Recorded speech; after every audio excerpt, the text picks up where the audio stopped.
Hi, I'm Dr. Kurt Wohler. The title of this mechanisms video is An Unusual Cause of Aggression in Autism.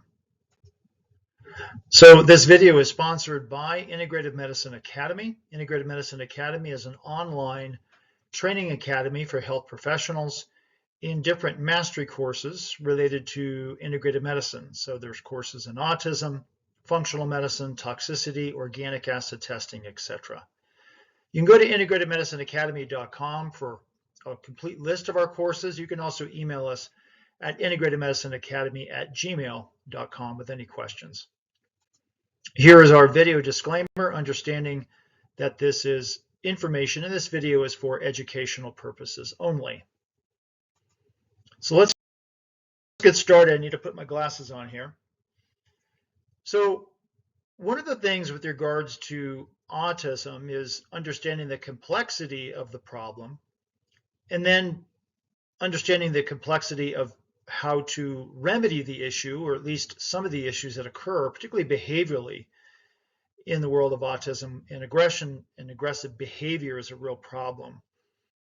So there's not one particular remedy. There's not a magic bullet supplement that is going to take care of all of these aggression problems.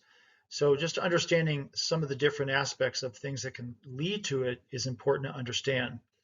Now, years ago, I developed something called the four-pillar approach to biomedical intervention, with essentially integrative medicine for autism. And that is where we looked at dietary intervention, understanding the role of diet, foundational supplementation or nutritional deficiencies, digestive system problems or Clostridia, Candida, parasitic inflammation problems, and then methylation imbalances. All of those play a huge role in autism, regardless of the age of the individual or the severity of their condition. Usually many things fundamentally come down to those four areas, but there are other things too. So I wanted to talk a little bit just in general about aggression because it is a severe problem. Now, it can be aggression against somebody else or self-injurious behavior or both. And one of the things to keep in mind if you are a practitioner is trying to understand, is it a continuous problem or an intermittent issue? Is it something that just pops up every once in a while? And if that's the case, could it be situational? So is it something that's happening at school, for example? Or is the individual bothered by the neighbors or a therapist? I mean, you'd be surprised. And so the key issue is that not all forms of aggression or self-interest behavior are a medical issue in the purest sense. Now, it is true that diet, so gluten intolerance, dairy intolerance, reacting to different types of chemicals like aspartame or other artificial colors or flavorings sometimes can trigger chemical reactions in the nervous system that can lead to aberrant behavior.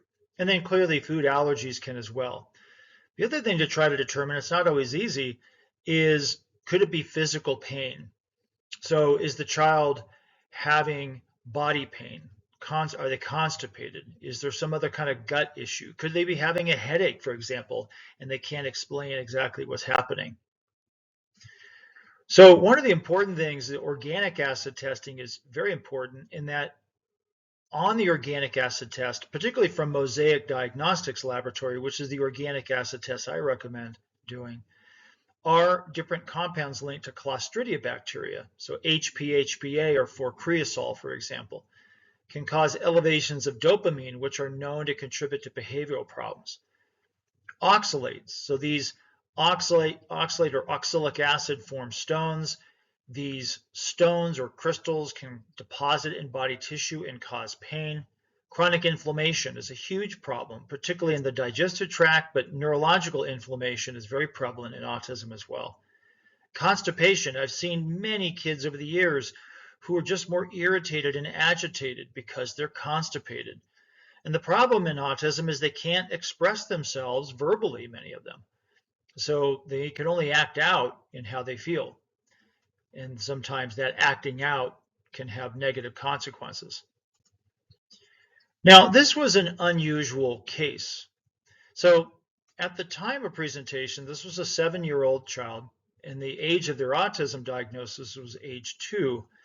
And they had the typical autism issues: lack of expressive language, poor social interaction, self-stimulatory behavior. Prior medical issues were projectile vomiting episodes that started around a year of age, and they suspected reflux. They were put on medication for it. And what the parents noticed was that generally the child was very fussy, particularly around mealtime, and a very picky eater. Now, a lot of significant problems really kicked in the spring of that year with self-injurious behavior that was headbanging, biting of his hands, and aggression, particularly again around mealtime. Now, the aggression occurred shortly after the family had moved from Texas to Kentucky. And he started to have allergic symptoms. So itchy eyes, runny nose, sneezing. He was placed on Zyrtec, got some relief with allergies, but it continued. The aggressive behavior did continue, again, particularly with meals. So a very astute pediatrician actually referred the child to a pediatric gastroenterologist who performed an endoscopy. And it was determined that the child had eosinophilic esophagitis. So the biopsy studies at that time found that the eosinophils were infiltrating into the esophagus, and so he was having reflux, inflammation, and pain. And because he didn't have any language, he couldn't express himself to tell his parents that, hey, it hurts when I eat. The only thing he could do is get agitated, irritated, and when he did eat, it was painful, so he got aggressive and self-injurious. And so eosinophilic esophagitis, in my experience, is not real common, but it is something to be aware of. And you may eventually need to get a child scoped for further evaluation. I've had a number of kids who have undergone endoscopy as well as colonoscopy for ongoing behavioral issues. The digestive system problems in autism are real. It is a major comorbid factor. It often gets overlooked. A lot of the conventional medical world views autism as purely just something that is happening within a neurodevelopmental standpoint and not completely understanding that these behaviors could be occurring for other reasons. It's not that this particular case wasn't a biomedical scenario, it was, but it really sort of fell into the framework of more of a conventional medical diagnosis where he needed to be scoped to be able to make the diagnosis. This wasn't necessarily just something because there was a supplement intolerance, or it wasn't happening because the child was bothered by a therapist or something was happening at school. And I have had cases where aggression was triggered by that. This was a medical diagnosis of a physical problem that needed to be remedied. But it manifested in a relatively similar way in how aggression and self-injurious behavior can manifest in many autistic kids. So this child was actually placed on Zantac, and they did a restricted diet, and it helped.